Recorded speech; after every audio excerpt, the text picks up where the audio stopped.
हम करेंगे हर मजलूम की हिमायत। अस्सलाम वालेकुम नाजरीन, मैं हूं हुरैन फातिमा और आप देख रहे हैं हिमायती न्यूज HD चैनल। नजर डालते हैं आज की अहम खबर पर। वजीर दिफा ख्वाजा आसिफ ने कहा है कि बानी PTI को लगता है कि सुप्रीम कोर्ट में क़यादत की तब्दीली के बाद वो हुकूमत में आ जाएंगे। ये खाम ख्याल है कि वो शायद सितंबर नवंबर के बाद हुकूमत में आ जाएंगे। ख्वाजा आसिफ ने कहा कि बानी PTI से मुतालिक बयान पर कायम हूँ कि उन्होंने पांव पकड़ने ही पकड़ने हैं। अलीमा खान ने भी अपनी प्रेस कॉन्फ्रेंस में तरले की टोन में बातचीत की।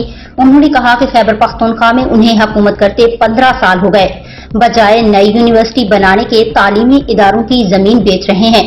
ख्वाजा आसिफ ने कहा कि उन्होंने दहशतगर्दों को वापस लाकर आबाद किया, ये मुल्क दिवालिया करके गए। IMF को खत उन्होंने लिखे। बानी PTI को अपनी जात और इक़्तिदार के सिवा कोई चीज या रिश्ता अजीज नहीं। मजीद खबरों और अपडेट से बाखबर रहने के लिए देखते रहें हिमायती न्यूज HD चैनल।